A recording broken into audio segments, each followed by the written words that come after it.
वसुधैव कुटुंबकम। चलिए आज की इस वीडियो में हम पढ़ने वाले हैं क्लास 10th के बायोलॉजी का दूसरा चैप्टर, जिसे हम नियंत्रण और समन्वय कहते हैं। इस चैप्टर को अंग्रेजी में अगर आप समझें तो कंट्रोल एंड कोऑर्डिनेशन कहा जाता है। इस चैप्टर के बारे में हम थोड़ा सा आसान भाषा में समझ लेंगे कि क्या पूरा चैप्टर में हमें पढ़ना है, उसके बाद एक एक करके हम इसको पढ़ाना चालू करेंगे। तो सबसे पहले समझिए कि कंट्रोल एंड कोऑर्डिनेशन है क्या। तो देखिए, हमें अपने शरीर पर नियंत्रण की भी आवश्यकता होती है और हमारा शरीर जो सभी काम करता है वो समन्वय बना के काम करता है।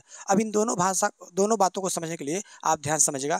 मान लीजिए कि हमने एक पेड़ पर, एक बागीचे में पेड़ देखा और उस आम के पेड़ पर एक आम लगा हुआ है, तो हम ये सोचेंगे कि आम कैसे उसको पाएं हम।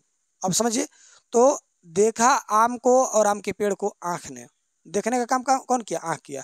आँख ने ये सारा सूचना दिया मस्तिष्क को और मस्तिष्क ने कहा वाह, आम तो बहुत शानदार है, इसको खाना चाहिए। अब देखिए, मस्तिष्क में विचार आ गया कि आम को खाना है और देख लिया आँख ने।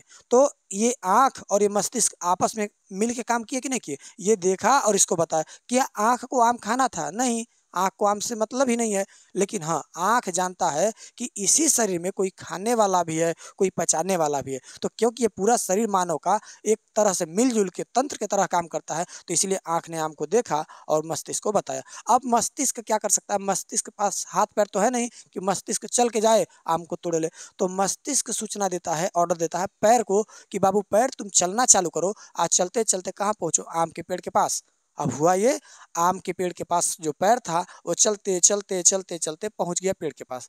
अब क्या है, केवल पैर से तो आप चढ़ नहीं सकते हैं, तो मस्तिष्क हाथ को और पैर को दोनों को एक साथ ऑर्डर देगा कि दोनों मिलजुल के काम करो और पेड़ पर चढ़ने का प्रयास करो।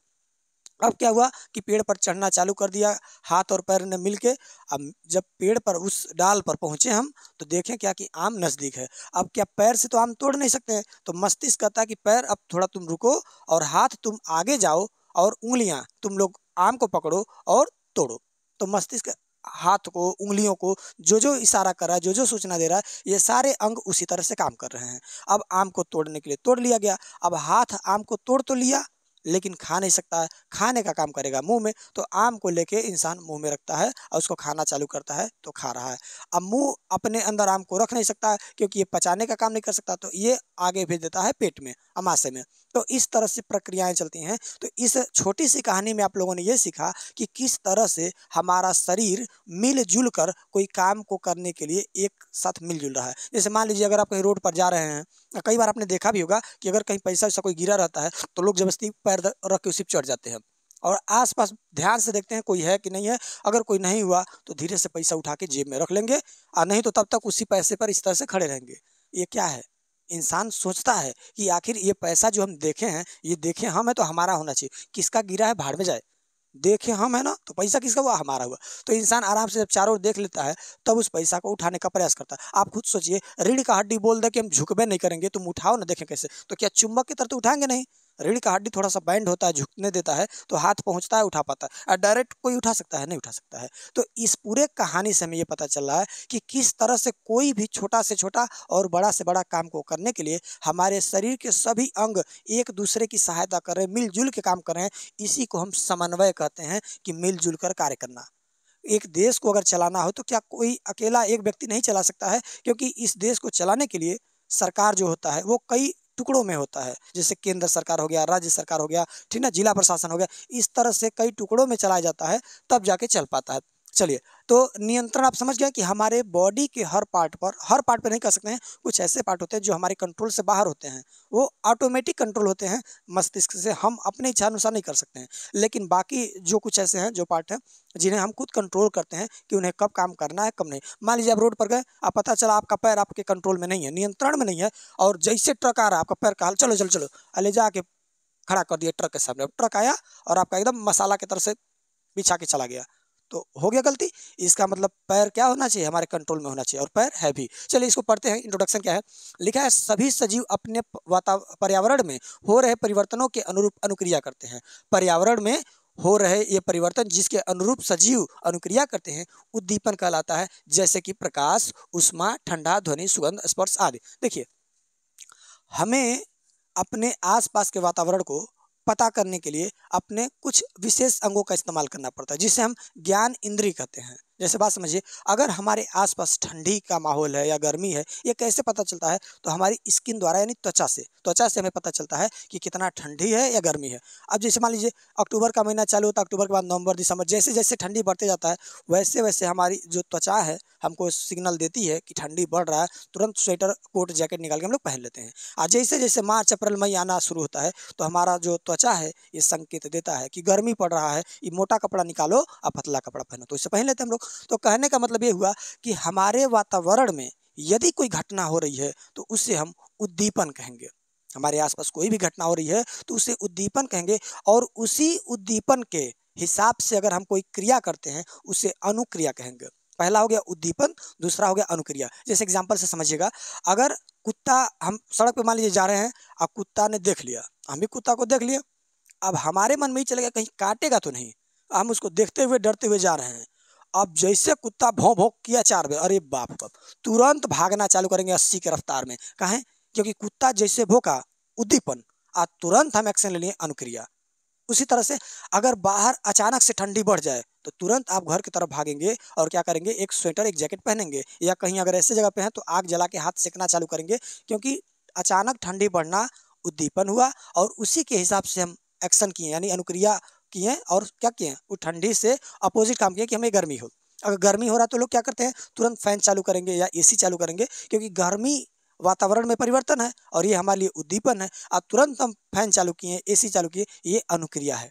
यानी अगर हमारे आसपास कोई कार्य हो रहा है तो वो उद्दीपन, उसके हिसाब से हम कोई प्रतिक्रिया दे रहे हैं तो अनुक्रिया हो गया। उद्दीपन अनुक्रिया जैसे है कि मान लीजिए आप किसी से बात करें, पता चला आपके शर्ट के अंदर चींटी जा रही है, आज चींटी जैसे काटी, तुरंत आप जैसे चींटी काटी, उद्दीपन, तुरंत आपका हाथ उस पर चला जाता है और क्या होता है, अनुक्रिया, आप मसल के उसको खत्म कर देते हैं।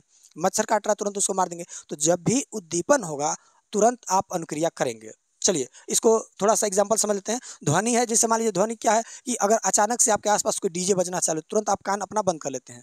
आजकल विसर्जन वगैरह में देखते हैं ना, दुर्गा जी लक्ष्मी जी में थोड़ा सा डीजे ज़्यादा तेज बजता है, तो बजना बेकार नहीं है, लेकिन थोड़ा सा ध्यान रखना चाहिए कि अगर कोई बहुत छोटा बच्चा है और एकदम डीजे के पास है तो इतना ना बेस कर दीजिए कि वो कान का पर्दा फट जाए बेचारे का, ठीक ना।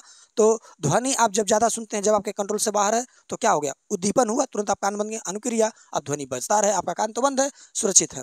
उसके बाद सुगंध, अगर कोई अच्छा चीज़ महक रहा है तो आदमी कहेगा वाह क्या सुगंध, क्या खुशबू है, और तुरंत अगर दुर्गंध इसका उल्टा हो गया तो तुरंत भागेगा। तो सुगंध में उद्दीपन हुआ, हम और ज़्यादा इंटरेस्टेड हैं, अनुक्रिया। और दुर्गंध में उद्दीपन हुआ, तुरंत भाग रहे हैं, अनुक्रिया। तो कोई भी हमारे आसपास काम हुआ, क्रिया हुआ, तो उसे हम उद्दीपन कहेंगे, और उस उद्दीपन के हिसाब से हम कोई प्रतिक्रिया दे रहे हैं तो उसे अनुक्रिया कहेंगे। चलिए एग्जाम्पल एक आध लिखा है, इसको आप समझ लेंगे, और इससे बताने के लिए तो बता ही दिया गया है। देखिए इसको, इसमें लिखा है चींटी काटने पर तुरंत काटे हुए भाग पर हाथ चला जाना। तो आपको पहले से बताया कि अगर आपको चींटी काट रही है तुरंत आप हाथ से उसको मारना चालू कर, क्योंकि चींटी का काटना उद्दीपन, आपका हाथ उस जगह पे चले जाना अनुक्रिया। सांप को जैसे आप देखें तुरंत छलांग मार दिए तो सांप को देखना उद्दीपन, छलांग मार देना अनुक्रिया। और जैविक कार्यों में लिखा है कि सफल संचालन हेतु सभी जीवों के अंगों एवं अंग तंत्रों का समन्वय तालमेल जरूरी है। अगर आपके अंगों में तालमेल नहीं है तो पता चलेगा, हाथ को कहेंगे थोड़ा सा ऊपर तो हाथ इधर मारना चालू कर देगा, तो कहेंगे ये क्या कर रहा है जी, हमरे अंग है, हमरे खिलाफ चल रहा है, तो हाथ समझ जाएगा। यानी आपके अंगों में तालमेल होना जरूरी, इसी को आप कंट्रोल समन्वय कर सकते हैं, ठीक ना।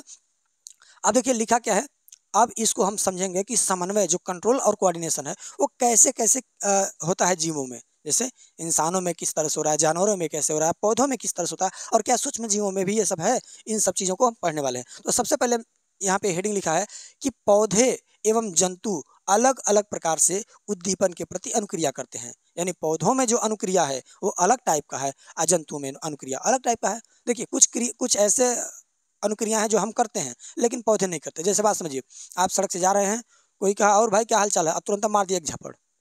आप कहेंगे अजी हाल चाल तक तो ठीक था, तो मारा क्यों रे, तो वो एक मारा आप दो ठो मारेंगे, दो ठो मार दिए, काहे, जैसे वो एक ठो मारा उद्दीपन, और तुरंत तड़ दिया, दो ठो मार दिए अनुक्रिया, तो उद्दीपन किया, आप अनुक्रिया किए। लेकिन पेड़ों को यानी पेड़ पौधों को अगर आप चाहे काटो मारो पीटो, वो अपने बेचारा सूख जाएगा, खराब हो जाएगा, मर जाएगा, लेकिन आपको कुछ नहीं कहेगा, क्योंकि उसमें कंट्रोल नहीं है।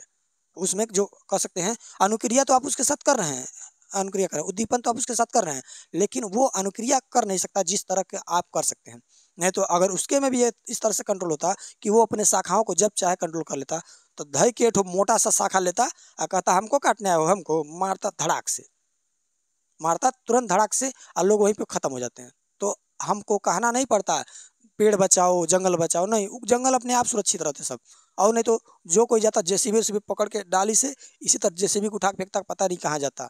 तो इसका मतलब क्या है कि जंतुओं में और पौधों में समन्वय और नियंत्रण का तरीका अलग अलग टाइप का है। चलिए समझते हैं क्या है। देखिए पहले जंतुओं में हम लोग पढ़ लेते हैं, जंतुओं में जैसे खत्म हो जाएगा तब हम पढ़ेंगे उसमें पेड़ पौधों में। देखिए लिखा है जंतुओं में नियंत्रण समन्वय। संसार के सभी जीव अपने आसपास होने वाले परिवर्तनों के प्रति अनुक्रिया करते हैं। पर्यावरण में प्रत्येक परिवर्तन की अनुक्रिया से एक समुचित गति उत्पन्न होता है और कोई भी गति उस घटना पर निर्भर करती है जो उसे प्रेरित करती है। देखिए संसार में जितने जीव जंतु हैं वो सब उद्दीपन अनुक्रिया में भाग लेते हैं, सबके प्रति उद्दीपन होगा, अनुक्रिया होगा। क्या आप बिल्ली को मारेंगे तो बिल्ली कुछ रिएक्ट नहीं करेगी? जरूर करेगी, या तो आपको काटने आएगी या तो भाग जाएगी, कुछ तो की ना, तो अनुक्रिया हो गया। तो संसार का सारा जीव इस तरह से अनुक्रिया और उद्दीपन में चक्र में चलता रहता है, काम करता है। जैसे लिखा है जैसे हम गर्म वस्तु को स्पर्श करते हैं, जैसे हम टच करते हैं किसी गर्म वस्तु को, हमारा हाथ जलने लगता है और तुरंत इसके प्रति हम अनुक्रिया करके हाथ हटा लेते हैं। आप लोगों ने कई तो यूट्यूब में रील में देखा होगा कि सब फोन में क्या नाम कोई प्रेस कर रहा है, फोन आया तो कहीं ध्यान दूसरी जगह, तो फोन प्रेस उठा के कान में लगा लेते हैं, सब पूरा कान जल जाता है। तो इसका मतलब क्या हुआ कि अगर कोई गर्म चीज पर आपका स्पर्श है, आपका टच हो रहा है, तुरंत आपका हाथ जैसे जलेगा तुरंत हटाएंगे, कहेंगे क्या है जी, ठीक ना। तो अब इसको आगे देखिए, लिखा है जंतुओं में नियंत्रण और समन्वय निम्नांकित दो प्रकार से होता है। यानी जंतुओं में, यानी हम लोगों में, जंतुओं में, हम लोग जंतु तो हैं जी।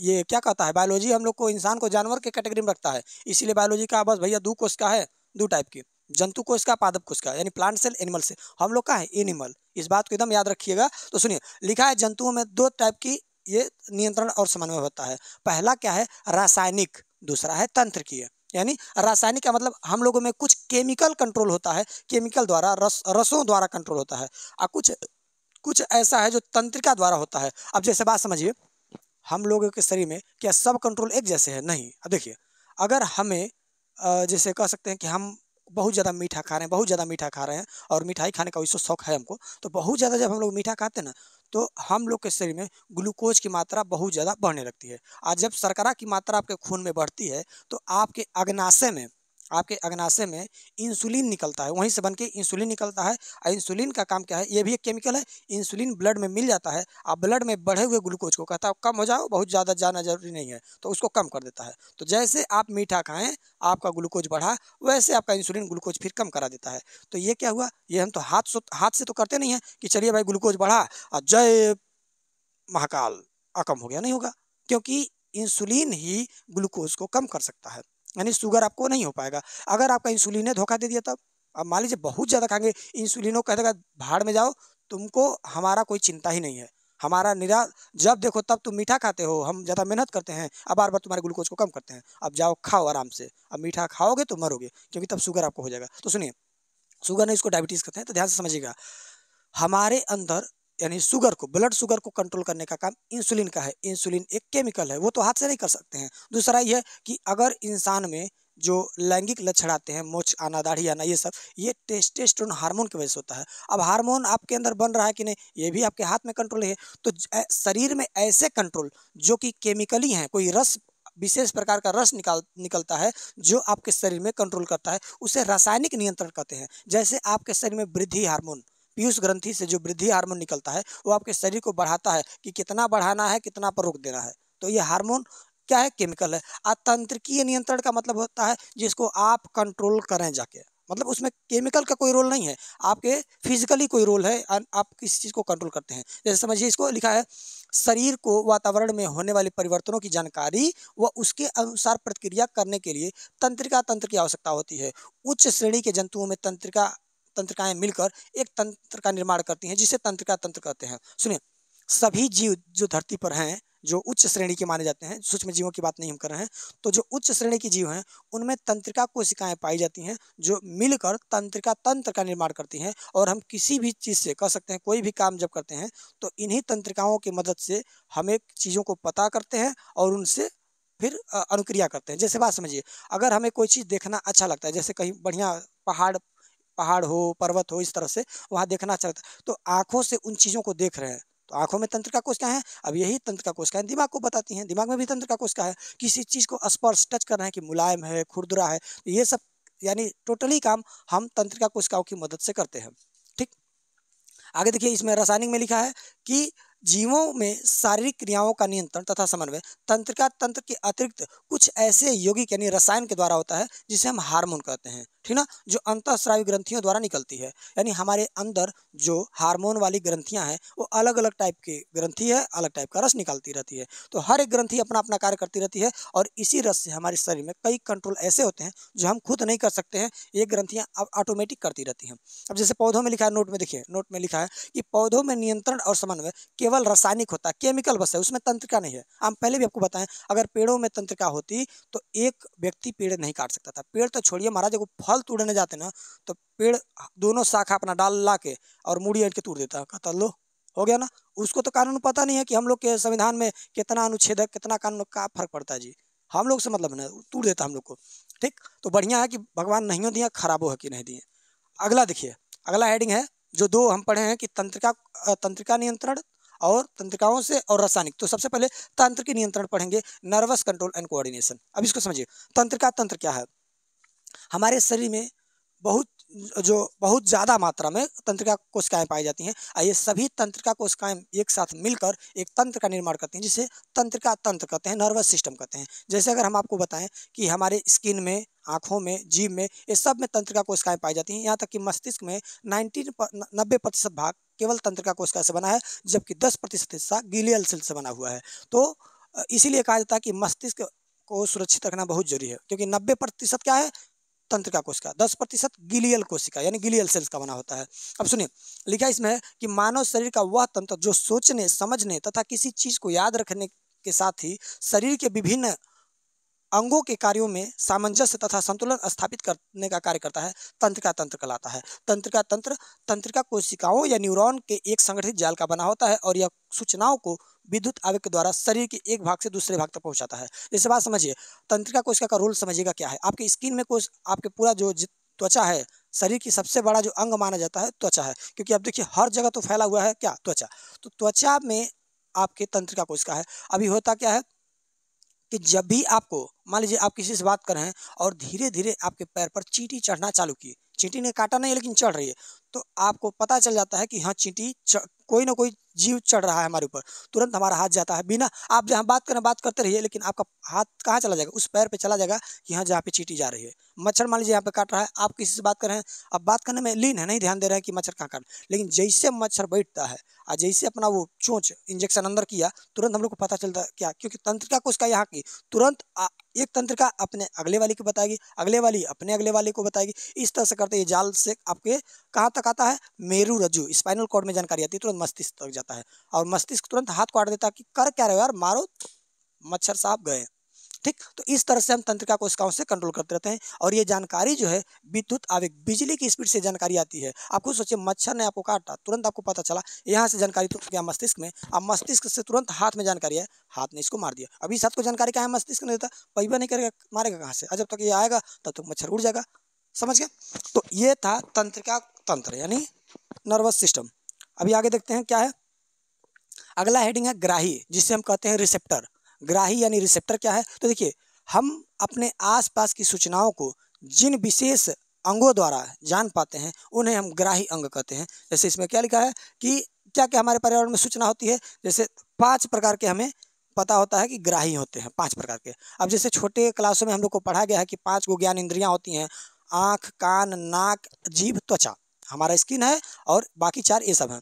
तो अभी हाई स्कूल में जब आपको लिखना है तो आप डायरेक्ट आँख, कान, नाक, जीभ, त्वचा ये सब नहीं लिखेंगे, उसका असली नाम जो बायोलॉजिकल नाम थोड़ा सा है उसको लिखेंगे। जैसे आँख क्या करता है, प्रकाश को देखने का काम करता है, तो आँख का नाम है प्रकाशग्राही, प्रकाश को ग्रहण कर रहा है। आप किसी भी चीज़ों को देखते हैं तो बिना प्रकाश के आप नहीं देख सकते। आप हमको देख रहे हैं तो इसका मतलब क्या है कि यहाँ से प्रोजेक्टर का प्रकाश चेहरे पर है, यहाँ से लाइट का प्रकाश चेहरे पर है, और ये लाइट टकरा के कैमरे पे जा रही है और कैमरे के सामने आप बैठे हैं। आप उस उधर है और हम इधर हैं, तो इसका मतलब क्या कि लाइट है तो हम आपको दिख रहे हैं। अभी सारा लाइट बंद करेंगे हम दिखना बंद हो जाएंगे। तो आँख क्या करता है, प्रकाश को ग्रहण करता है, तो आँख का नाम प्रकाशग्राही। उसके बाद देखिए प्रकाशग्राही बाद नाक का नाक आ गया, तो नाक क्या करता है, सुगंध को सूंघता, यानी कोई चीज़ दुर्गंध आ रही है कि सुगंध आ रही है, इसको सूंघने का काम करता है नाक। इसको कहते हैं घ्राणग्राही, ठीक ना, इसको घ्राणग्राही कहते हैं। कान को क्या कहेंगे, तो देखिए कान किसी भी बात को सुनने का काम करेगा, इसलिए इसको श्रवणग्राही, श्रवण मतलब सुनना। और उसके बाद जीभ आप कोई भी जूस पी रहे हैं, रस पी रहे हैं, तो उसका टेस्ट बताता है मीठा है, तीखा है, कड़वा है, कैसा है, तो जीभ को कहते हैं रस संवेदी, यानी रस की संवेदना बताता है किस प्रकार का है, तो रस संवेदी ग्राही कहते हैं जीभ को। और उसके बाद देखिए त्वचा स्पर्श, कोई आपको टच करता है तो तुरंत आपकी त्वचा को बता देती है कि उसका मतलब बॉडी टेम्परेचर। किसी को बुखार हुआ, अगर आपको टच किया उसका शरीर गर्म गर्म महसूस होगा, यानी आपका त्वचा जो है स्पर्शग्राही है, ठीक है। तो प्रकाशग्राही, घ्राणग्राही, श्रवणग्राही, रस संवेदी ग्राही, स्पर्शग्राही, तो 5 प्रकार के रिसेप्टर होते हैं। इसको अंग्रेजी में आप photo receptor, phono receptor, gustatory receptor, olfactory receptor, thermo receptor, यानी इन 5 प्रकार के रिसेप्टर हैं, इनको आप पढ़ सकते हैं। आगे देखिए इसमें लिखा है कि ये सभी ग्राही हमारे ज्ञानेंद्रियों में स्थित होते हैं, ये सभी हमारे ज्ञानेंद्रियों में स्थित होते हैं। अब देखिए लिखा है तंत्रिका ऊतक क्या है, नर्वस टिश्यू क्या है। देखिए तंत्रिका ऊतक तंत्रिका कोशिकाओं या न्यूरॉन के एक संगठित जाल का बना हुआ होता है, और यह सूचनाओं को विद्युत आवेग के द्वारा शरीर के एक भाग से दूसरे भाग तक ले जाता है। तो ऊतक तो आप पहले से भी पढ़े हुए हैं कि कोशिका मतलब एक जैसी समान कोशिकाओं का जो समूह होता है वो ऊतक कहलाता है। सबसे छोटी शरीर में क्या है, कोशिका, कोशिका से बड़ा ऊतक, ऊतक से बड़ा अंग, अंग से बड़ा शरीर कह सकते हैं। तो ऊतक क्या है, कोशिकाओं का ही समूह होता है। अगर तंत्रिका कोशिका है तो तंत्रिका ऊतक, ठीक। अब देखिए इसमें लिखा है तंत्रिका कोशिका क्या है, तो यह तंत्रिका तंत्र की एक संरचनात्मक इकाई होती है, संरचनात्मक और क्रियात्मक दोनों। जैसे अगर हम कहें कि आप कोई घर बनवा रहे हैं, घर पूरा जो मकान पूरा घर जो खड़ा है उसका इकाई क्या है, तो ईंट से ही बना है पूरा घर कह सकते हैं, तो ईंट उसमें इकाई हो सकती है। आपके शरीर की जो इकाई है उसे हम कोशिका कहते हैं, और जो तंत्र की इकाई है उसे हम तंत्रिका कोशिका कहते हैं। अब नीचे यहाँ पे चित्र बना हुआ है तंत्रिका कोशिका को, चलिए समझते हैं चित्र में क्या क्या है। देखिए यहाँ पर जो दिखाया गया है, ये जो देखिए मोछ की तरफ से बना हुआ है, ये जो मोछ वाला है इसको हम कहते हैं द्रुमिका, इसको कहते हैं मोछ वाला टाइप को द्रुमिका। बीच में है केंद्रक, और ये केंद्रक के आसपास जो इसमें द्रव्य भरा होता है, लिक्विड भरा होता है, इसको कहते हैं कोशिका काय। और ये जो है इसको तंत्रिकाक्ष कहते हैं, छोटा छोटा तंत्रिकाक्ष है। तंत्रिकाक्षों के बीच में जो ये गैप है इसको रेनवियर के नोड कहा जाता है। और लास्ट में है तंत्रिका का अंतिम सिरा। आप समझिएगा बात होता क्या है, जैसे आपके शरीर पर मच्छर बैठा, जैसे आपके शरीर पर मच्छर बैठा, तंत्रिका कोशिका तो स्किन में ही है, त्वचा में है तंत्रिका कोशिका। जैसे मच्छर बैठा, इस सबसे पहले सूचना आता है द्रुमिका को, द्रुमिका सेंस कर लेता है कि कौन तो बैठा है। आज जैसे द्रुमिका को पता चला कि कौन बैठा, ये तुरंत सूचना देगा कहाँ पे, यहाँ पे कोशिका का है यानी केंद्र के पास। अब यहाँ से सूचना ट्रांसफर होता है तंत्रिकाक्ष में, और तंत्रिकाक्ष से ट्रांसफर होते होते जाता है तंत्रिका के अंतिम सिरा में। यहाँ इसके पोंछ में सूचना आ गया। अब इसके पोंछ से दूसरे तंत्रिका कोशिका का मोछ जुड़ा होगा, यानी ये वाला हिस्सा जुड़ा होगा, और ये जानकारी आगे बढ़ेगा, और उसके फिर पोंछ में फिर अगले का मोछ जुड़ा होगा। इस तरह से जानकारियाँ आगे बढ़ती रहती हैं, यानी पहले मोछ में, उसके बाद शरीर में, उसके बाद तंत्रिकाक्ष में, फिर पोंछ में, फिर अगला के मोछ में। इस तरह से तंत्रिकाओं का एक खूब सारा जाल बना होता है, और सूचनाएं धड़ाक से धड़ाक इधर शरीर के एक हिस्से से लगा एक दूसरे हिस्से तक पहुंचने में सेकंडों का टाइम नहीं लगाती हैं सब, मिली सेकंड का टाइम लगाती हैं सब, आसन आसन पहुंचती रहती हैं सब। समझ गए? तो क्या कहेंगे, सबसे पहले जो जानकारी है द्रुमिका में आती है, द्रुमिका के बाद कोशिका काय में आती है, फिर तंत्रिकाक्ष में, या केंद्रक भी कह सकते हैं, केंद्रक के बाद तंत्रिकाक्ष में आती है, तंत्रिकाक्ष के बाद तंत्रिका के अंतिम सिरा में, तंत्रिका के अंतिम सिरा से फिर किसी तंत्रिका का द्रुमिका जुड़ा होता है, यानी ये वाला सिरा, और वो जानकारी फिर आगे बढ़ जाती है। इस तरह से हमारे शरीर में जानकारियाँ शरीर के एक छोर से दूसरे छोर तक धड़ाधड़ पहुँचती रहती हैं सब। समझ गए? आप इसी के पार्ट को समझेंगे, क्या क्या भाग है तंत्रिका कोशिका के भाग। तो सबसे पहले आप देखें रेनवियर नोड, ये जो दिखाई दे रहा है कि ये जो दो तंत्रिका जो एक्सॉन है उनके बीच में जो छोटा सा गैपिंग है, इसको रेनवियर नोड कहते हैं। ये क्या है, तो देखिए लिखा है कि तंत्रिका कोशिका के अक्ष तंतु यानी एक्सॉन जो होते हैं पर मौजूद छोटे छोटे खाली हिस्से, ठीक ना, जहाँ माइलिन आवरण नहीं होता। माइलिन आवरण किसे कहते हैं थोड़ा समझिएगा। ये देखिए, ये सीधा सीधा आया है, तो देखिए यहाँ सीधा सीधा जो आया है इस पर ये ऊंचा सा है, ये देखिए ये माइलिन का आवरण है। जहाँ पे ये आवरण नहीं है यानी यहाँ पे देखिए केवल सीधा सीधा आगे गया है, और देखिए यहाँ पर फिर आवरण है, फिर आगे गया, फिर आवरण है। तो जहाँ पर ये माइलिन आवरण नहीं पाया जाता है, इसी खाली हिस्से को हम कहते हैं रेनवियर के नोड। इसे क्या कहते हैं? रेनवियर के नोड। इनका काम तंत्रिका संदेश को जल्दी से जल्दी आगे बढ़ाना होता है। ये जल्दी से जल्दी आगे बढ़ाने में रेनवियर नोड मदद करते हैं, ठीक ना। जहाँ पे खाली हिस्सा है उसको क्या कहेंगे? Ranvier node. तो रेनवियर नोड तो समझ लिए। आगे देखिए, आप समझेंगे कोशिका काय, या इसी को हम साइटोन कहते हैं। सेल का बॉडी होता है, कोशिका का बॉडी होता है, लिखा है प्रत्येक तंत्रिका कोशिका में एक तारे जैसी संरचना होती है। देखिए तो क्या ये स्टार बन रहा है? तो चलिए बना के देखते हैं। हाँ, तो देखिए, तो ये तो लग रहा है ध्रुव स्टार है क्या।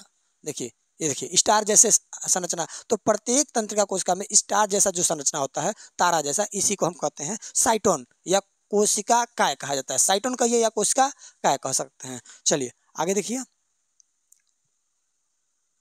कोशिका काय या सेल बॉडी। देखिए साइटोन या कोशिका काय कहते हैं।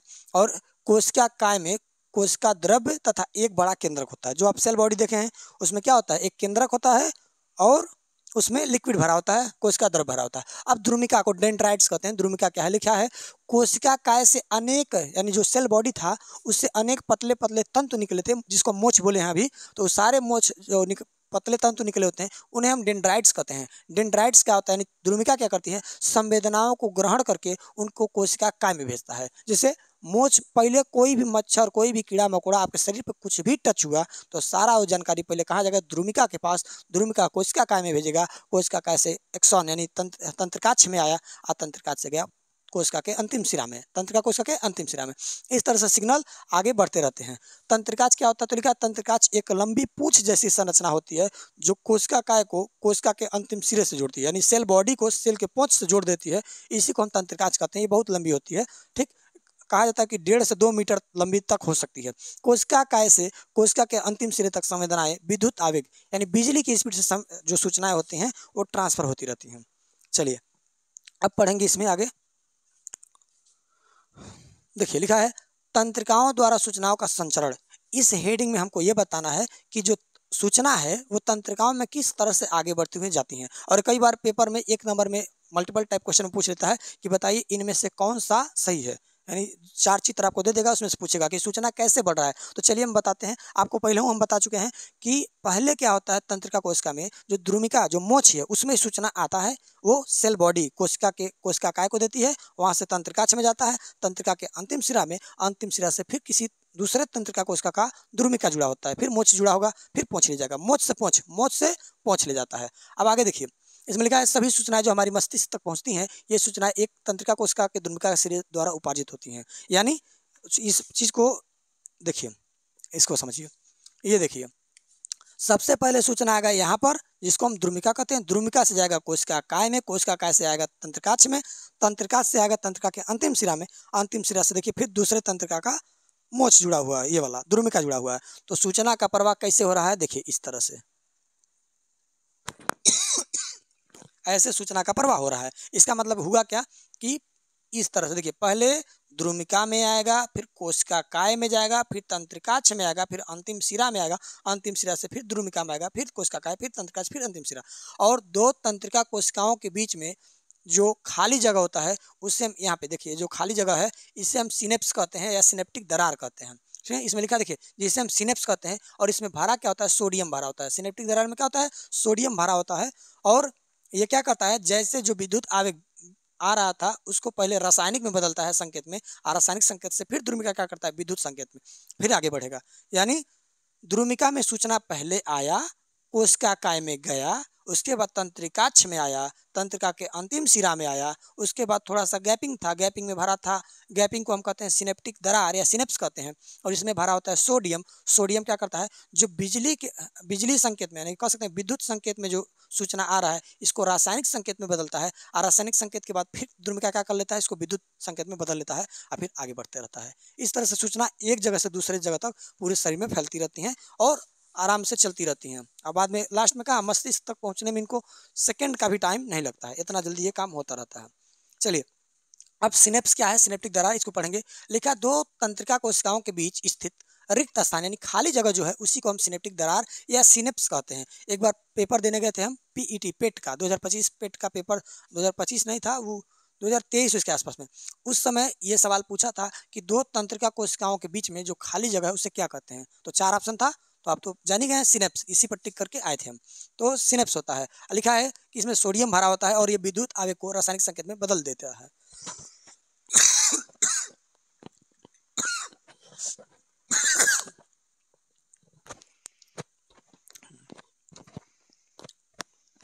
बदल देता है, ठीक ना।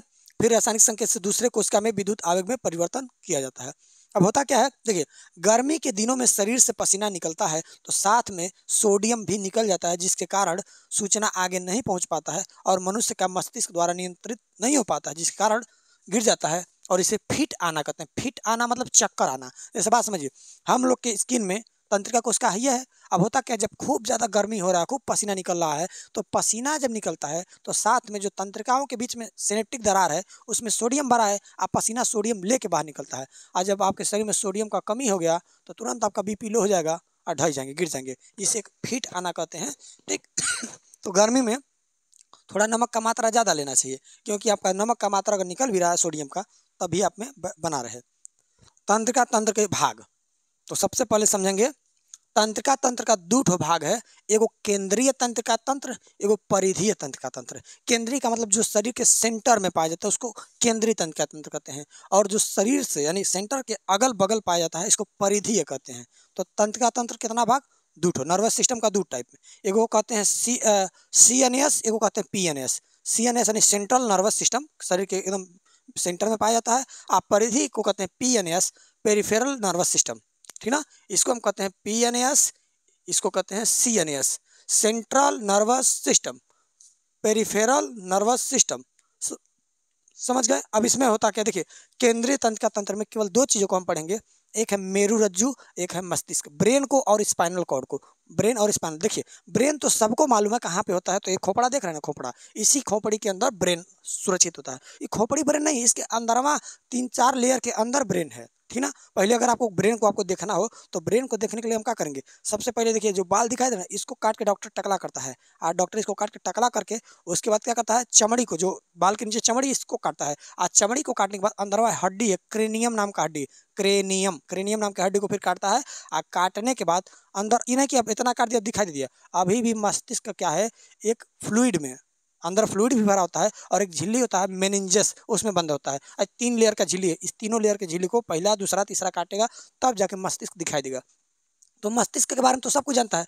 एक है मेरुरज्जु, मेरुरज्जु यानी स्पाइनल कॉर्ड क्या है, आपको यहाँ पे देखिएगा, ये जो यहाँ पे रीढ़ की हड्डी जो यहाँ से आई रहती है मस्तिष्क से जुड़ा है, तो देखिए रीढ़ की हड्डी यहाँ तक आई है और यहाँ से जो एक अंदर नस आ रहा था मोटा सा, वो आके मस्तिष्क से जुड़ा होता है। तो होता ये है कि रीढ़ की हड्डी हम लोग का एक खोखला पाइप टाइप में है, एक खोखला सा पाइप जिसके अंदर क्या गया है, खूब मोटा मोटा नसों का एकदम जाल गया है, उस नसों के जाल टाइप में गया है, और उसी को हम कहते हैं स्पाइनल कॉर्ड। जैसे हम लोग के घर में होता क्या है, पहले पाइप पड़ता है, आप पाइप के अंदर क्या पड़ता है, तुरंत वायर तार डाला जाता है। तो आप नहीं कहते हैं कि पंखा का बटन दबाएं पंखा चालू हो गया, तार यहाँ से वहाँ गया, कहाँ पता चला है, तो तार गया है, गया कैसे है, किस बोर्ड के अंदर से कोई पाइप गया होगा जो छत से होते हुए पंखा के पास आया होगा, अब बाद में बिजली का जो मिस्त्री आया होगा उस तार को इस तरह से करके डालते हुए पंखा के पास पहुँचाया होगा, तब ना पंखा चल रहा है। डायरेक्ट तो जादू से चल नहीं रहा है। हाँ हो सकता है वाईफाई वाला पंखा जब आ जाए तो तार की जरूरत नहीं रहे, बटन दबाइए चलना चालू हो जाएगा। तो जब आएगा तब देखा जाएगा। अब वाईफाई से खाली सिग्नल दे सकते हैं, बिजली थोड़े दे देंगे, यानी तो दे भी सकते हैं, क्या जाना है, साइंस तो हम लोग का बहुत तेज चलता है। तो मस्तिष्क तो खोपड़ी में, मेरुरज्जु का मतलब ही हुआ कि आपके रीढ़ का हड्डी जो है वो पूरा हड्डी असल में अंदर से खोखला है और उसी के अंदर से पूरा स्पाइनल कॉर्ड गया हुआ है, ठीक ना, जो शरीर के सभी अंगों तक मतलब नसों को पहुंचाता है सूचनाओं को भेजने और वापस लाने के लिए। तो इसको कहते हैं स्पाइनल कॉर्ड। तो दो चीज़ पढ़ना आपको केंद्रीय तंत्रिका तंत्र में, परिधि तंत्रिका तंत्र में पढ़ना है कायिक तंत्र और स्वायत्त तंत्रिका तंत्र, यानी ऐसी तंत्रिकाएं जो ऑटोमेटिक होती हैं, अपने आप चलने वाली, और कुछ ऐसी होती हैं जो हमारे कंट्रोल के हिसाब से काम करती रहती हैं। चलिए सबसे पहले हम पढ़ेंगे केंद्रीय तंत्रिका तंत्र में इन दोनों को पढ़ने के बाद तब इधर चला जाएगा PNS में। CNS चालू कर रहे हैं, देखिए अब CNS शुरू हो गया। देखिए केंद्रीय तंत्रिका तंत्र, सेंट्रल नर्वस सिस्टम, इसमें लिखा है कि केंद्रीय तंत्रिका तंत्र, यह तंत्रिका तंत्र का सबसे महत्वपूर्ण भाग होता है, पूरे शरीर को नियंत्रित करने का कार्य करता है। इसके अंतर्गत दो चीजें आती हैं, मस्तिष्क और मेरुरज्जु आते हैं। यानी हमारे शरीर में सीएनएस और पीएनएस में सबसे ज्यादा अगर महत्वपूर्ण है तो सीएनएस है। अरे मस्तिष्क सही है आपका और स्पाइनल कॉर्ड सही है तो बाकी एक आध दो अंग काम करेंगे, नहीं करेंगे तो काम चल जाएगा। लेकिन अगर आपके इसमें मस्तिष्क में दिक्कत आ गया तब तो खड़े बॉडी खत्म। अगर मस्तिष्क ठीक है, आपके केवल रीढ़ की हड्डी यानी स्पाइनल कॉर्ड में ही कोनो दिक्कत है, तब आपका ये मुंडी से नीचे काम नहीं करेगा, अमुंडी के ऊपर सारा काम करेगा। यानी इतना दूर गायब हो जाए। एक फिल्म आया था क्रिस 3 में काल होता है ना गुंडवा, अब काल का देखिए पूरा शरीर में उसका अजीबे पता नहीं कौन बीमारी होता है। अरे नीचे पूरा नहीं काम करता तो समझ में आता कि चलो उसका स्पाइनल कॉर्ड खराब हो गया है, लेकिन दो उंगलियां पता नहीं कैसे उसका काम करता है, दोनों उंगली की मदद से सामान को यहाँ से उड़ा कर वहाँ फेंकता है, उधर फेंकता है, ठीक, तो उसका 2 उंगली भर काम करता है, बाकी पूरा शरीर डेड रहता है। समझ गया? तो मानव मस्तिष्क पढ़ेंगे। मानव मस्तिष्क क्या है देखिए, लिखा है मानव मस्तिष्क तंत्रिका कोशिकाओं से बना तंत्रिका तंत्र का एक बहुत बड़ा भाग है जो मेरुरज्जु के साथ मिलकर केंद्रीय तंत्रिका तंत्र का निर्माण करता है। देखिए मानव का जो मस्तिष्क है वो स्पाइनल कॉर्ड से अटैच रहता है। जो सूचनाएं स्पाइनल कॉर्ड से मस्तिष्क में जाती हैं और मस्तिष्क जो भी संकेत देता है, सूचना देता है, वो मस्तिष्क से स्पाइनल कॉर्ड में आती है। ये दोनों आपस में जुड़े रहते हैं और ये तंत्रिका कोशिकाओं से मिलकर बने होते हैं। देखिए नोट में क्या लिखा है, ब्रेन यानी जो मस्तिष्क है, ब्रेन का वजन 1350 से 1400 ग्राम होता है। अब देखिए एक बात हम बोलेंगे, उसमें आप लोग हमको बुरा मत समझिएगा। कहा बायोलॉजी जो बोलता है तो बोलते हैं, हमारे पास पर्सनल कोनो ओपिनियन नहीं है। कहा जाता है कि लड़कियों में, महिलाओं में जो दिमाग है वो पुरुषों की तुलना में 50 ग्राम कम होता है। तो यहाँ पे लिखा है कि मस्तिष्क का वजन 1350 से 1400 ग्राम है, तो लड़की लोग अपना 50 ग्राम कम कर लीजिएगा, कहना ना पड़े, बताइए, ठीक है। आप लोग 1300 से 1350 ग्राम समझेंगे, 50 ग्राम अपना कम कर लीजिएगा, हमारा गलती नहीं है, ये बायोलॉजी कह रहा है। समझ गया? तो हम लोग के ब्रेन का वजन 1350 से 1400 ग्राम तक होता है। अगला लिखा है मस्तिष्क जो होता है क्रेनियम नामक हड्डियों द्वारा सुरक्षित होता है। अब हमारे शरीर में भगवान जहाँ जहाँ अंग बनाए हैं उन अंगों में कौन कितना नाजुक है उस सबसे सिक्योरिटी लगाए हुए हैं। जैसे बात समझिए, हम लोग के किडनी में एक झिल्ली पाई जाती है, जो झिल्ली क्या करती है, किडनी की सुरक्षा करती है, उसको कहते हैं पेरिटोनियम। यानी पहले कोई दिक्कत आएगा तो उस झिल्ली पे आएगा, बाद में किडनी पर आएगा, क्योंकि किडनी नाजुक अंग है। दूसरा है हृदय। हृदय के ऊपर पेरिकार्डियम नामक झिल्ली पाया जाता है, जो हृदय को चोट लगने से या कह सकते हैं ये झिल्ली बचाता है, ठीक ना। जो दिल है, हृदय है, ये देखते हैं आगे सीना के पास हड्डी हड्डी नहीं, पसलियों का एक पिंजरा टाइप में पाया जाता है, ठीक ना। 12 जोड़ी पसली है और बीच में वो स्टर्नम, 25 हड्डियों का एक कह सकते हैं पसलियों का एक पिंजरा है जिसमें हार्ट बंद है। क्योंकि अगर हम चोट लगा अगर गिर भी गए तो पसली पे लगा, न कि डायरेक्ट दिल पर। नहीं, हम लोग कहते हैं कि दम है तो आ जाओ, इतना इतना दिल पे अगर चोट लग गया तो दिल खत्म हो जाएगा। लेकिन ये जो हम कर रहे हैं, ये चोट हमारे दिल पे नहीं लग रहा है, ये पसलियों पर लग रहा है, ठीक ना। तो 12 जोड़ी जो पसलियां हैं, इन पसलियों में दिल सुरक्षित है। उसी तरह सबसे ज़्यादा शरीर में इंपॉर्टेंट है मस्तिष्क। मस्तिष्क को सुरक्षा करने के लिए क्रेनियम नामक हड्डियों का प्रयोग किया गया है। ये 8 हड्डियों से जुड़ा हुआ हड्डी होता है जो आपके सर को मतलब मस्तिष्क को बचाया है। यानी जो खोपड़ी की हड्डी होती है ना, ये सिंगल हड्डी नहीं है, ये 8 हड्डियों को मिलाएंगे तो उसको कहते हैं क्रेनियम हड्डी। 8 हड्डियों से मिलकर क्रेनियम बना होता है। लिखा है इन हड्डियों के अंदर मस्तिष्क मेनिंजस नामक झिल्ली से ढका होता है। इसके अंदर एक फ्लूइड, हम बताए ना, तरल पदार्थ भरा होता है, जिसे सेरिब्रो स्पाइनल फ्लूइड कहते हैं। यह मस्तिष्क से मेरुरज्जु तक फैला रहता है। जो आपके मस्तिष्क में तरल पदार्थ भरा है वो मस्तिष्क से लगाए आपके पूरा मेरुरज्जु तक फैला होता है, और इसी को हम क्या कहते हैं, सेरिब्रो स्पाइनल फ्लूइड। समझ गए? और ये क्या करता है, मस्तिष्क को आंतरिक चोट से, आघात से सुरक्षा प्रदान करता है। अगला पॉइंट देखिए, लिखा है मानव मस्तिष्क तंत्रिका कोशिका का बना होता है। तंत्रिका कोशिका में पूर्ण निर्माण की क्षमता अर्थात नई कोशिका बनने की क्षमता सबसे कम होती है, क्योंकि इसमें सेंट्रोसोम नहीं पाया जाता है। अगर आपको याद हो पिछले क्लासों में तो आप जानते होंगे कि ये हमारा अगर कोशिका है, कोशिका के अंदर पाया जाता है न्यूक्लियस, यहाँ पे है माइटोकॉन्ड्रिया, यहाँ पे है वैक्यूल्स, यहाँ पे गोल्जी बॉडी, यहाँ पे सेंट्रोसोम, लाइसोसोम, इस तरह से छोटे छोटे अंग पाए जाते हैं। अब होता यह है कि कोशिका के अंदर छोटे छोटे जो एलिमेंट हैं उन सबका अपना अपना काम होता है। माइटोकॉन्ड्रिया एनर्जी बनाएगा, वैक्यूल्स पानी को स्टोर करेगा, गोल्जी बॉडी ऊर्जा का स्थानांतरण करेगा, लेकिन सेंट्रोसोम क्या करता है, कोशिका का विभाजन करता है। अगर कोई भी एलिमेंट, कोई भी अवयव इसमें मर जाता है तो सेंट्रोसोम नया उसे बना सकता है। ये नया कोशिका विभाजन करने में सहायता करता है। लेकिन आप खुद सोचिए, जिस कोशिका में सेंट्रोसोम ही ना हो, क्या वो कोशिका में रिपेयरिंग का चांस है? नहीं। तो आप देखे भी होंगे कि बाजार में कई ऐसी चीज़ें मिलती हैं जो रिपेयर नहीं हो सकती हैं। अगर ख़राब तो उसको फेंकिए, खराब हो गया तो फेंकिए, उसको रिपेयर नहीं किया जा सकता। उसी तरह से इसमें होता क्या है कि मानव मस्तिष्क में जो तंत्रिका कोशिकाएं हैं उसमें सेंट्रोसोम ही नहीं पाया जाता है, और कोशिका विभाजन करना सेंट्रोसोम का काम है। जैसे बात समझिए, एगो हम ब्लेड लिए पत्ती, आप ब्लेड लेके हाथ को थोड़ा सा चीर दिए, अब हल्का सा, अरे पूरा दबा के नहीं चीरा मारे, हल्का सा मारे, तो हल्का सा चीरा मार दिए हैं, आप कट गए, खून भरा, तुरंत हाथ से बंद कर लिए, खून बंद करिए, जैसे छोड़ेंगे तो आप देखेंगे कि जहाँ तक कटा है वो घाव धीरे धीरे एक आध दिन में भरना चालू हो जाएगा, और घाव धीरे धीरे सही हो जाएगा। कुछ दिन बाद उस पर काला काला पपड़ी बन जाएगा, उसके बाद वो पपड़ी निकलेगा, सफेद सफेद धब्बा बनेगा, और धब्बा भी कुछ दिन में मिट जाएगा, और हमारा स्किन में पता नहीं चलेगा कि चोट लगा कहाँ था। इसका मतलब क्या पता चला कि ये कोशिकाएं ऑटोमेटिक रिपेयर कर रही हैं, क्योंकि सभी आसपास के कोशिकाओं के पास सेंट्रोसोम है, और सेंट्रोसोम कोशिका विभाजन करते करते उन कोशिकाओं को ठीक कर देता है जो मर चुकी होती हैं। तो इससे पता क्या चला कि कोशिका को विभाजन करना, नया कोशिका बनाना सेंट्रोसोम का काम है, और सेंट्रोसोम तो में है नहीं होता है। तो इसीलिए बार बार पुलिस और सरकार कहता है हेलमेट लगाइए, हेलमेट। हेलमेटवा इसलिए कहता ना, काहे नहीं कहता कि पूरा हेलमेट छोड़िए, पूरा बॉडी मेट लगाइए, पूरा बॉडी में कोई चीज लगे, नहीं कहता है। बॉडी का बाकी अंग टूट फूट गया तो कैसे बचा लेगा, हाई इसमें गड़बड़ी अगर दिक्कत हो, इसलिए हमेशा, अब कोई कुछ लोग कहते हैं बाजारे जा रहे हैं, बाजार जाते हुए कोई हेलमेट है, अरे भैया 2 कदम जाइए चाहे 10 कदम जाइए, हेलमेटवा लगा लेंगे तो इतना बोझा तो नहीं कि 10 किलो का है, मुंडी टूट जाएगा आपका। हेलमेट हमेशा लगा के चलिए, चाहे आप 2 कदम जा रहे हैं चाहे 10 कदम जा रहे हैं। समझ गए, हम बाजार जाना होता है, यहाँ तक कि कोचिंग पढ़ाने अगर कहीं जा रहे हैं 220 कदम निकलते हैं तो हेलमेट पहन के निकलते हैं, क्या दिक्कत है भाई। लेकिन हम आपको एक राज का बात बताते हैं, हम हेलमेट इसलिए नहीं लगाते हैं कि खोपड़ी बचा रहे, बाल हमारा उड़ उड़ के खराब हो जाता है इसलिए लगाते हैं।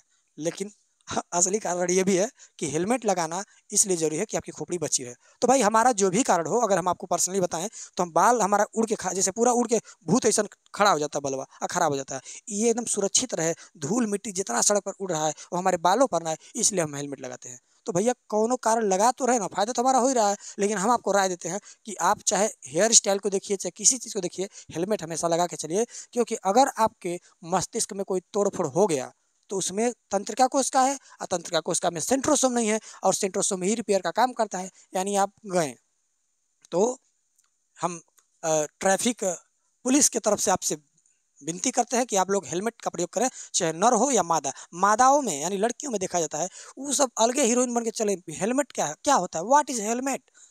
अब बताइए, ऐसा स्कूटी सब चला देना, अपने नीचे आ जाती है सब, स्कूटी ऊपर चढ़ जाता है, तो देखना पड़ता है कि जी तुम हम ड्राइवर है कि तुम हमारे ड्राइवर हो, ऐसे देखना पड़ता है। कई को रील में हम देखे हैं, लड़की ढह गई है और उसी का स्कूटी वही चढ़ गया है, इसको एक्सीडेंट कैसे माना जाएगा बताइए। अपना ही स्कूटी अपने पर ही चढ़ा देना, ये सर्वोत्तम कला है, इसको आप कला मानिए। बहुत बढ़िया। अब आगे देखिए, अब देखिए तो मानव मस्तिष्क में 3 भाग होता है, सबसे पहले समझेंगे 3 भाग। एक होता है अग्र मस्तिष्क, मध्य मस्तिष्क, पश्च मस्तिष्क। अग्र का मतलब आगे है, देखिए है पूरा जो है ना, ये पूरा आपका अग्र मस्तिष्क में आएगा, है पूरा किस में आ रहा है, अग्र मस्तिष्क में है, अग्र में आएगा।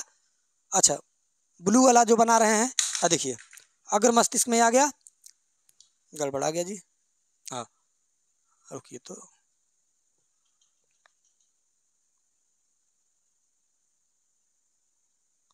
थोड़ा सा इधर उधर हो गया, उसको बाद में देखिए। अग्र मस्तिष्क, मध्य मस्तिष्क, और पीछवा क्या है, पश्च मस्तिष्क। इसी को हम कहते हैं छोटा मस्तिष्क कहते हैं लोग, नहीं छोटा दिमाग लोग कहते हैं।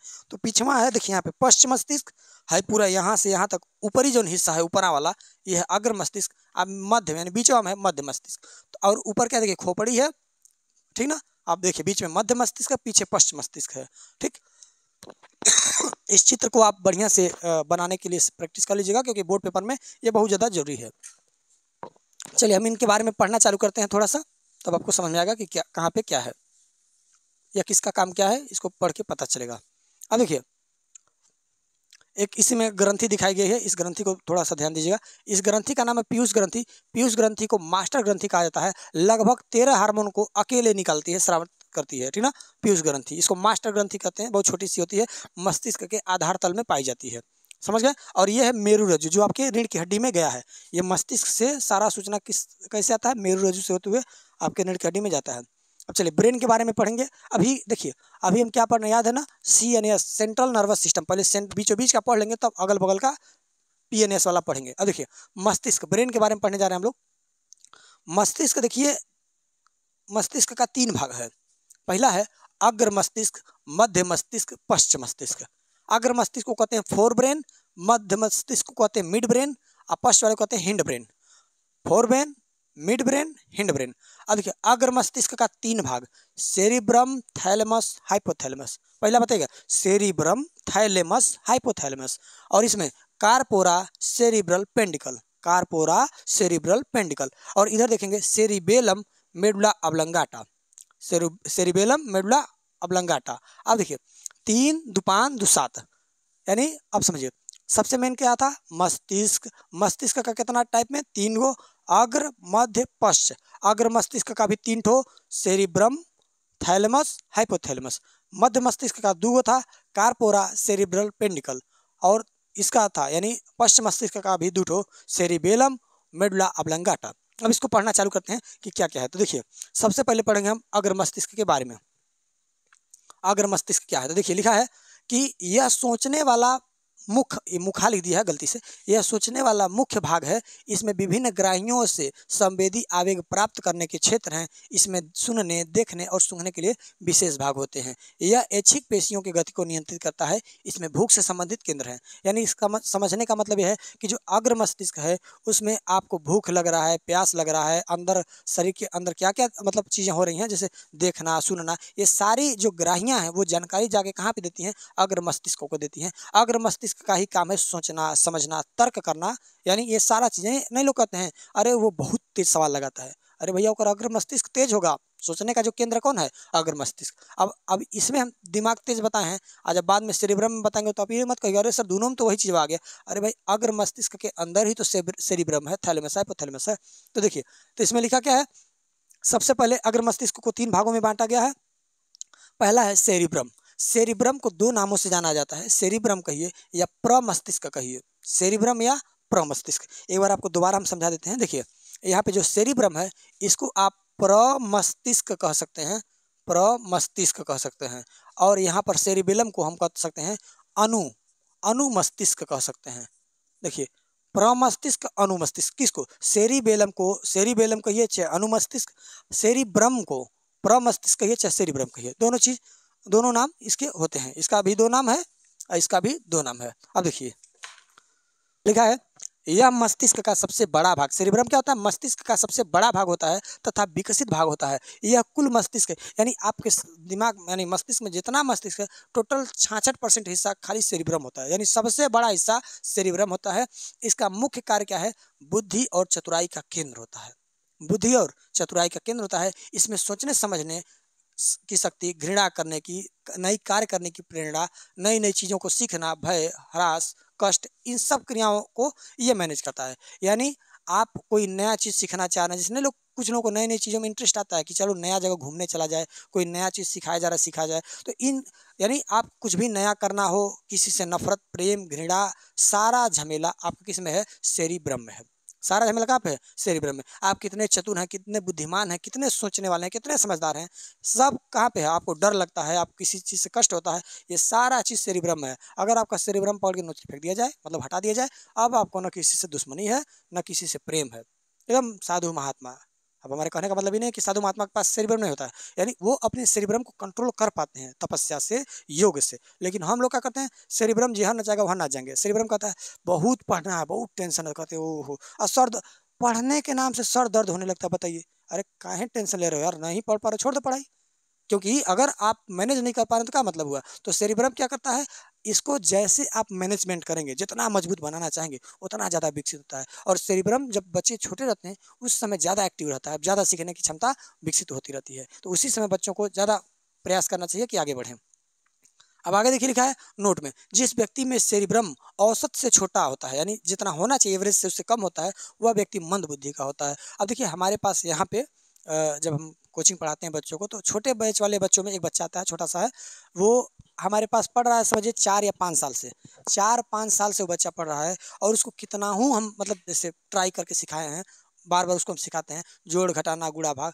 उसके साथ जब बच्चे पढ़ना शुरू किए थे कोचिंग, तो साथ वाले बच्चे अच्छे मतलब ठीक ठाक लेवल तक का सवाल आराम से लगा लेते हैं, लेकिन वो बच्चा अभी तक जोड़ घटाना गुणा भाग नहीं आया उसको, जबकि हम 5 साल से उसको पढ़ा रहे हैं। सोचिए, हमको खुद कब एक बार हमको लगा बीच में 2-3 साल पहले कि लग रहा है हमारे पढ़ाने में कोई मिस्टेक हो रहा है, या हो सकता है कि हमारे तरीके से वो नहीं समझ पा रहा हो, या हमसे डर रहा हो, पूछने में संकोच कर रहा हो। तो हम पूरे क्लास में बच्चों से कह दिए जो उसको सिखा देगा उसको 500 रुपये इनाम। बस उसको 4 चीज़ सिखा दो बच्चों, जोड़ घटाना गुणा भाग। सब बच्चे एकदम, बच्चों में खुशी का माहौल कि वाह 500 रुपये मिलेगा, खाली 4 चीज़ को सिखाते सिखाते बच्चे खुद कहे सर हमसे ना हो पाएगा। हम कहें बच्चों यह तो हमरो हाल है, हमसे भी नहीं हो पा रहा है। तो वो बच्चा देखिए उसका क्या है, हमको लगता है उसका जो सेरिब्रम है ना औसत से छोटा है, और उसको कोई चीज़, अब देखिए जोड़ सिखाते ना 4 4 कितना होगा, तो कहेंगे 4 4 कितना होगा, तो कहेंगे दोनों हाथ में 4 4 निकालो, तो 4 4 निकालेगा, 1 2 3 4 5 6 7 8 पे रुकवा नहीं करता, 9 10 लगता गिनने, उसको रोकते रह जाइए। कई बार कहते हैं एकदम वहीं पर रुक जाए, इससे पूरा हो जाए रुक जाना, 1 2 3 4 पे रोक देता है, 4 गिनबे नहीं करता है। तो बहुत समस्या उसके साथ है। अब भगवान भला करे उसका। तो जिस व्यक्ति में सेरिब्रम क्या होता है औसत से छोटा होता है, यानी बहुत छोट सेरिब्रम होता है, वो व्यक्ति मंद बुद्धि के कहलाते हैं, उनका बुद्धि बहुत स्लो काम करता है। लेकिन एक बात और है, वो खाली उसका बुद्धि पढ़ने लिखने में खाली स्लो है, बाकी घर में झगड़ा होता है ना तो कहता लाश बिछा देंगे, लाश बताइए 3 फीट 2 फीट 3 फीट का लड़का सीधा कहता लाश बिछा देंगे, डायलॉग मारता है साउथ वाला फेल हो जाएगा, इतना भयानक। अब देखिए लिखा है थैलेमस। थैलेमस क्या होता है देखिए, तो तीन अग्र मस्तिष्क का 3 पार्ट था, सेरिब्रम, थैलेमस, हाइपोथैलेमस। तो थैलेमस पढ़ेंगे फिर हाइपोथैलेमस पढ़ेंगे, अग्र मस्तिष्क खत्म हो जाएगा। देखिए थैलेमस में क्या होता है, यह ठंडी गर्मी दर्द को बताता है, अर्थात बाहरी वातावरण को। देखिए थैलेमस और हाइपोथैलेमस दोनों एक ही साथ समझाएंगे तो अच्छा रहेगा। हाइपोथैलेमस में क्या है, यह पीयूष ग्रंथि के समीप, हाइपोथैलेमस कहाँ पाया जाता है, जहाँ पीयूष ग्रंथि होती है वहीं की उसी के पास पाया जाता है। यह अंतःस्रावी ग्रंथि से होने वाले स्राव को यानी बहाव को कंट्रोल करता है। यह शरीर के अंदर बीपी, रक्तचाप को, तापमान को, टेम्परेचर को, भूख प्यास को, प्रेम घृणा सबको कंट्रोल करने में मदद करता है। तो सुनिए हम लोग में थैलेमस और हाइपोथैलेमस का काम सुनिए। अगर बाहर शरीर के बाहर कोई भी परिवर्तन, कोई भी आपको चीज़ पता चल रहा है तो उसको कहेंगे थैलेमस, यानी बाहर ठंडी पड़ रही है आपको पता चला, ये थैलेमस में पता चलता है। बाहर गर्मी पड़ रही है ये थैलेमस में, बरसात है थैलेमस में, ठीक ना। आपको कोनो आके एक झपड़ खींच के मार दिया तो ये जानकारी पहले थैलेमस में जाएगी। बाहरी कोई भी घटना की जानकारी थैलेमस, और शरीर के आंतरिक घटनाओं, जैसे आपको भूख लगा तो क्या दूसरे का मुंह देख के बता देंगे उसको भूख लगा कि नहीं, उसके पेट उसको पता चला है तो अंदर भूख लग रहा है कि नहीं, प्यास लग रहा है किसी से, क्या प्रेम नफरत घृणा, ये सब चीज़ें ये आपके अंदर हाइपोथैलेमस से पता चलती हैं। आपके ब्लड का, आपका बीपी कितना चला, क्या बीपी हम अपने हिसाब से कंट्रोल करते हैं, नहीं, बीपी का कंट्रोल करना, हाँ ये कर सकते हैं, लंबा लंबा सांस लेंगे तो बीपी का जो होगा कंट्रोल, जो हाई है तो हल्का फुल्का लो हो सकता, मतलब कम हो सकता है, डाउन हो सकता है, लेकिन आप ही कहिए टोटली कंट्रोल करेंगे तो मुश्किल है। तो ब्लड प्रेशर कंट्रोल करना, शरीर का टेम्परेचर आप जानते होंगे कि हर मनुष्य का 37 degree Celsius, 37 degree Celsius temperature रहता है। ये कौन बना के रखता है, तो ये हाइपोथैलेमस बना रखता है।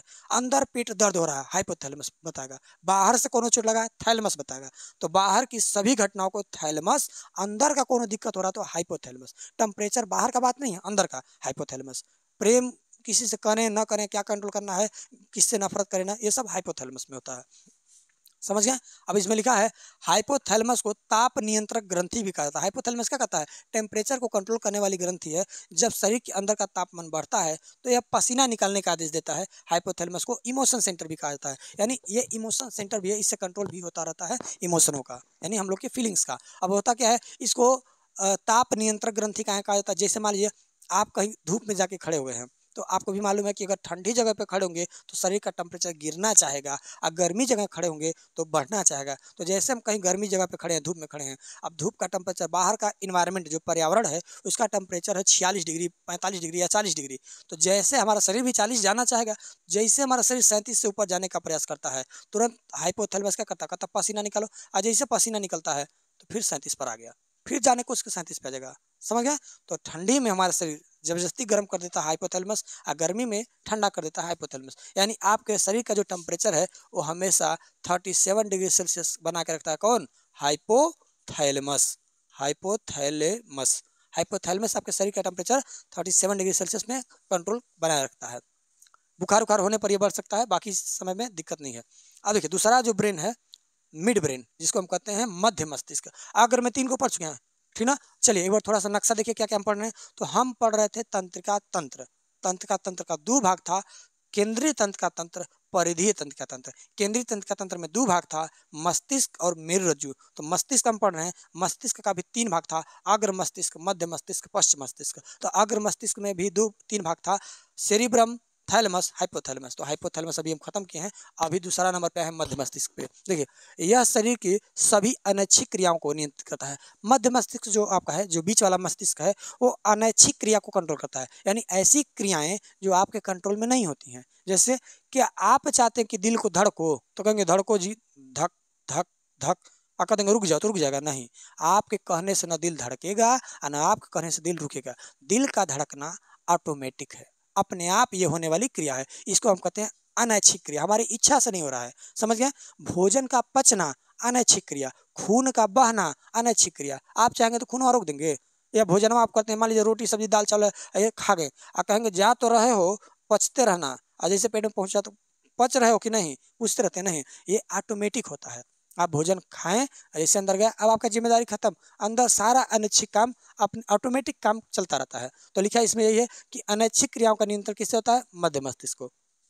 इसको भी दो भागों में बांटा गया है, एक है कार्पोरा, एक है सेरिब्रल पेंडिकल। कार्पोरा का काम क्या है? यह देखने तथा सुनने की क्रिया को कंट्रोल करता है, यानी आप क्या देख रहे हैं और क्या सुन रहे हैं, इसको कंट्रोल करता है कार्पोरा। जैसे मान लीजिए हम क्लास में बैठे हैं, हम क्लास में बैठ के हम लोग पढ़ रहे हैं, हम आप पढ़ रहे हैं, और पढ़ते पढ़ते टीचर साहब पढ़ा रहे हैं और हम लोग पढ़ाई ध्यान है। अब बगल में स्कूल के बाहर कोनो डीजे गाना बज रहा है कि धूम मचाले धूम मचाले। अब देखिए सर जी से दिमाग हटा, धूम मचाले और कान हमारा फोकस कर लिया।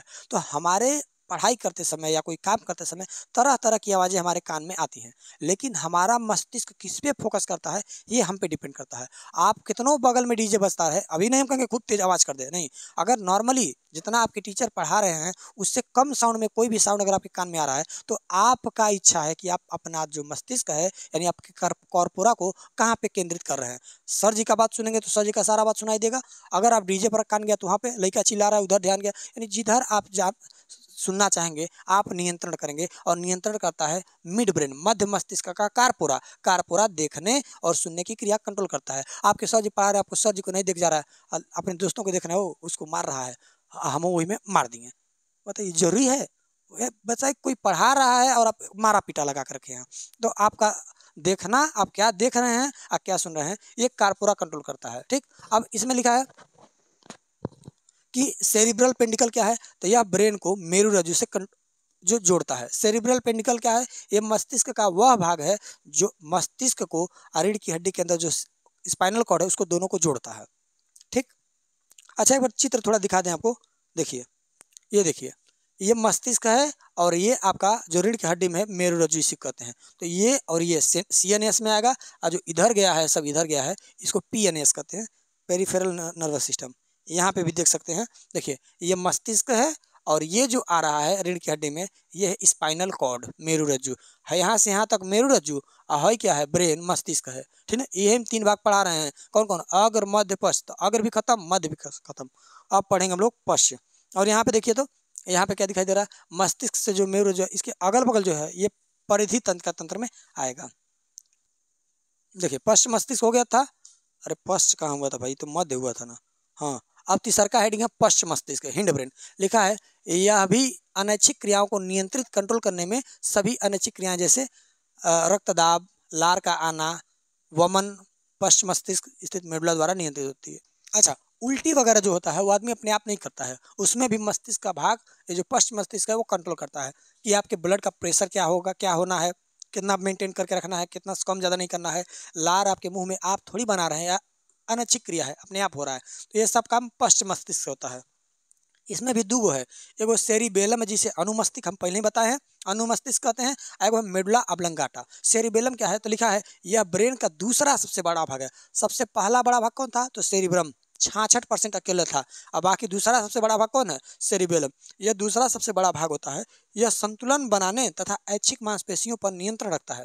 यानी सेरिबेलम आपके मस्तिष्क का संतुलन भी, मतलब आपके शरीर का संतुलन बनाता है। जैसे बात समझिए, अब अभी अगर हम इस तरह से खड़ा हैं, अगर आप कहेंगे हमको एक पैर पे खड़ा होने के लिए, तो हम एक पैर पे भी खड़ा हो सकते हैं और आप भी हो सकते हैं। लेकिन वही अगर खूब ज़्यादा शराब पिला दीजिए तो शराब डायरेक्टली जाके सेरिबेलम पर असर करता है। कौन सा मस्तिष्क पे? तो मस्तिष्क का जो तीसरा है ना पश्च मस्तिष्क, उसमें सेरिबेलम पे डायरेक्ट जाके शराब असर करता है। और सेरिबेलम का काम क्या था?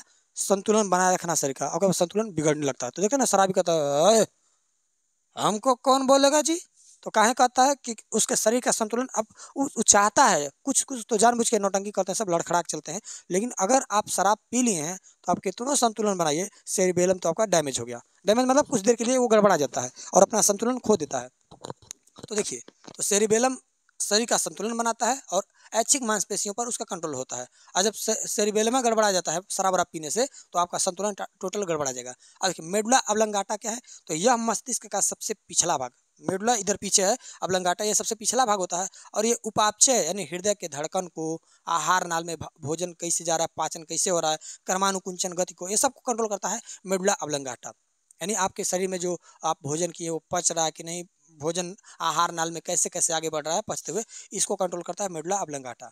नोट में लिखा है, देखिएगा पॉन्स को, पॉन्स क्या होता है, तो लिखा है यह भी पश्च मस्तिष्क में उपस्थित होता है जो श्वसन क्रिया को नियमित और नियंत्रित करने में भाग लेता है। पॉन्स देखिए, दिमाग में एक छोटा सा हिस्सा होता है जिसे हम पॉन्स कहते हैं। पॉन्स का काम क्या है कि मान लीजिए इंसान के कंट्रोल में नहीं है सांस लेना और छोड़ना, आप कुछ देर तक कंट्रोल कर सकते हैं कि चलिए सांस लेंगे ना छोड़ेंगे, लेकिन बहुत देर तक नहीं। सांस लेना और छोड़ना ऑटोमेटिक क्रिया है, आप सो जाएंगे, अच्छा बढ़िया किए भगवान आपके हाथ में नहीं दिए, पता चला आप आराम से काम धाम करके खा पी के सो गए और रात में भूल गए सांस लेना, और सवेरे आपको जगाया नहीं जा रहा है, आपको कंधा अर्थी पर ले जाया जा रहा है, चलिए भाई राम नाम सत्य का है। क्योंकि जब आप रात में सांस लेना भूल जाएंगे तो सवेरे तक बचेंगे नहीं, बचेंगे, ऑक्सीजन की कमी होगी, मर जाएंगे। तो पॉन्स का काम क्या है कि आपके सांस लेने और छोड़ने की क्रिया को ऑटोमेटिक ये देखता रहता है, आप चाहे सोए हों या जगे हों, वो ऑटोमेटिक लेते रहेंगे। आप कोई काम भी करते रहिए, आप खाना भूल सकते हैं लेकिन सांस लेना नहीं भूलेंगे। ये पॉन्स कहता है कि तुम चिंता छोड़ दो जब तक हम जिंदा हैं, तो छोड़ दीजिए चिंता। अभी देखिए लिखा है मेरु रज्जु क्या है, तो मेरु रज्जु तंत्रिका रेशों का एक बेलनाकार बंडल है। मेरु रज्जु क्या है कि जैसे अभी इस मार्कर को देखिए, अरे खुल ही नहीं रहा जी, कैसन है, देखिए इस मार्कर को अगर हम खोल दिए, निकल ना जी, देखिए ये मार्कर है ना, ये देखिए बेलनाकार यानी गोल गोल है, बेलनाकार टाइप में है। अब इसमें क्या है, ये देखिए ये रीढ़ का हड्डी आपका है, ये उसमें है मेरु रज्जु, देखिए इसी रीढ़ की हड्डी के अंदर मेरु रज्जु उसमें है, और इसी के अंदर सूचनाएं धड़ाधड़ आती जाती हैं, इसी को हम मेरु रज्जु कहते हैं। मस्तिष्क ये जो स्पाइनल कॉर्ड है ये आपके रीढ़ की हड्डी के अंदर होता है। तो लिखा है मेरु रज्जु तंत्रिका रेशों का एक बेलनाकार बंडल है जिसके ऊतक मेरुदंड यानी रीढ़ की हड्डी को मेरुदंड कहा जाता है, मेरुदंड में अवस्थित होते हैं। मेरु रज्जु मस्तिष्क से लेकर कोकिक्स तक गुजरते हैं। कोकिक्स क्या होता है, लास्ट में हड्डी एक होती है जो पूंछ वाली हड्डी कहलाती है, कोकिक्स तक होता है। इतना लंबा आपका मेरु रज्जु होता है, मस्तिष्क से शुरू हुआ कोकिक्स पर जाके खत्म होता है। यह शरीर के सभी भागों को तंत्रिकाओं से जोड़ता है और मस्तिष्क के साथ मिलकर केंद्रीय तंत्र का निर्माण करता है। इसे हम सेकंड ब्रेन भी कहते हैं क्योंकि कुछ क्रियाओं को ये खुद ही संभाल लेता है, ठीक ना, और हमको मस्तिष्क को पता मतलब चलने के बाद पहले ही ये एक्शन कर लेता है। लिखा है मेरु रज्जु प्रतिवर्ती क्रिया को नियंत्रित करता है, ऐसे एक्शन जो इंस्टेंट होने वाले हैं उसको कंट्रोल कर लेता है। जैसे बात समझिए, तो अगर आप कोई चीज़ गर्म है और उस पर आपका हाथ चला जाए, अब हाथ आपका स्किन पहले आपका त्वचा पहले जला, वो सूचना दिया तंत्रिका को, इसका को ये तंत्रिका अपने अगला इस तरह करते करते आया मेरु रज्जु में, मेरु रज्जु जाएगा सूचना दिमाग को देने, दिमाग कहेगा अच्छा हाथ हटाओ, तब तक तो पूरा पूरा जल के काला हो जाएगा, टाइम लग जाएगा। तो मेरु रज्जु क्या करता है, रिफ्लेक्स एक्शन जो होता है, जो अचानक से क्रिया होती है उसको मस्तिष्क ये मेरु रज्जु खुद हैंडल कर लेता है। वो बातें दिमाग तक केवल सूचना टाइम में पहुंचती है, आदेश नहीं लेना रहता है, डायरेक्ट ये क्रिया कर लेती है। अब लिखा है आगे, वैसी क्रिया जो अति शीघ्र तथा अनैच्छिक यानी बिना इच्छा से होती है उसे प्रतिवर्ती क्रिया कहते हैं, यानी बिना इच्छा के। जैसे छींक आना, छींक आदमी चाहेगा तो नहीं आएगा, अपने आप आ जाता है। पलक झपकना, जमाई लेना, लार टपकना, गर्म वस्तु पर हाथ पड़ने पर अचानक हटा लेना, ये सब क्या होता है, रिफ्लेक्स इसको कहते हैं, रिफ्लेक्स एक्शन या प्रतिवर्ती क्रिया कहते हैं। मेरु रज्जु से 31 जोड़ी तंत्रिकाएं निकली होती हैं जबकि मस्तिष्क से 12 जोड़ी तंत्रिकाएं निकली होती हैं। यानी इसको आप समझेंगे तो समझ में आएगा, यहाँ पे देखिए, यानी मनुष्य के मस्तिष्क से डायरेक्ट मस्तिष्क से 12 जोड़ी तंत्र निकले जाते हैं सब ये रेशा, और जो मेरु रज्जु है इससे 31 जोड़ी, ये 31 जोड़ी निकला होता है, 31 गो इधर 31 गो इधर, मतलब इस तरह से करके निकला होता है। अब 12 यानी 12 जोड़ी कहाँ से तंत्रिका निकली होती हैं, मस्तिष्क से। देखिए यहाँ पे आपको समझ में आ जाएगा अच्छा से, देखिए तो देखिए ये अगर मस्तिष्क है तो मस्तिष्क से मनुष्य के शरीर में डायरेक्ट 12 जोड़ी तंत्रिकाएं निकली होती हैं। देखिए 12 जोड़ी तंत्रिकाएं निकली होती हैं डायरेक्ट मस्तिष्क से, और जबकि 31 जोड़ी निकली होती हैं ब्लैक से, इसको हम बना देते हैं, 31 जोड़ी निकली होती हैं कहाँ से, मेरु रज्जु से शरीर में निकली होती हैं। 12 जोड़ी डायरेक्ट मस्तिष्क से, 31 जोड़ी मेरुरज्जु से निकली होती है।